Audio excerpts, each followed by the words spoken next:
The sermon at Benares is a story that highlights the early life of Gautam Buddha, who left all his amenities and worldly pleasures behind and went on searching for salvation.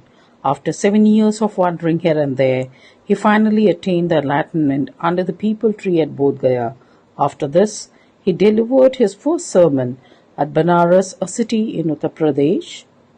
It is one of the holiest cities, and through his sermon he made the Lady Kisa Gautami realize the human beings are mortal and death is inevitable. He also told her that one should not get upset about what is happening, as it only increases the sufferer's pains and sorrows. The story begins with Siddhartha Gautama's birth in the royal family, who led a life full of worldly pleasures and amenities. At 12, he was sent to the place far away from the home to study and understand the sacred Hindu scriptures. On his return from this place, he got married to a princess named Yashodhara, and both of them continued living the prestigious life. One day, Lord Buddha was on hunt when he met four men. Initially, he met a sick man, then an aged man, followed by a funeral procession and a monk who was begging for alms. The sight of these people had shocked him to such an extent that Siddhartha decided to seek enlightenment. After 7 years of the efforts, he finally got enlightened under the peepal tree named Bodhi tree. The Bodhi tree means a tree of wisdom. Eventually, he started teaching and sharing his knowledge, which gave him his new name, Buddha. The Lord Buddha gave the first sermon at the holistic place, Benares. The Kisa Gautami is the main character, whose only son had died, and she was grief-stricken. She picked up her dead son and carried him to the neighbors, hoping to get some medicines to cure her child. And the people thought that she was insane, as she called her absent-minded, and as the child she carried was dead. During this time, she came across a man who addressed her request and advised her to visit Buddha. Kisa Gautami immediately went on to meet Buddha and cried, "Lord and Master, give me the medicine that I will cure my boy."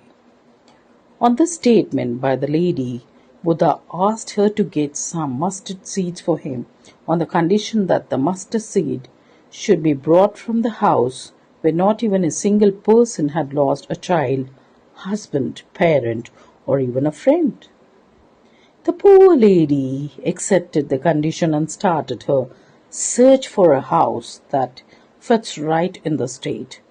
Seeing her in the grief, people used to try to help her out by offering mustard seeds, but she couldn't find a single house that had not lost her dear ones. This incident made her so hopeless and lost in her thoughts that she went and sat down in the roadside, staring at the city's flickering lights. To her notice, the flickering lights finally extinguished and spread the darkness everywhere. This made her think about her selfishness and grief, and ultimately making her realize that death is common to all and not a single person can escape it. Buddha, in his sayings, compared the ripe fruits with the mortals and said that as the ripe fruits have the risk of falling, in the same way mortals are in the fear of death. In Buddha's world, sorrow increases man's sufferings and leads to physical torture. Thus he advises people that an intelligent man who understands nature's functioning should never get upset at the things that are happening, as this is the only path towards happiness. So the moral of the story is that one should understand that human beings are mortal and no one can escape death. People must understand that thinking about bound situations will increase one's stress and lead to sorrow. So our primary focus should be on neglecting sorrows and focusing on the things that make us happy. Thank you and have a nice day.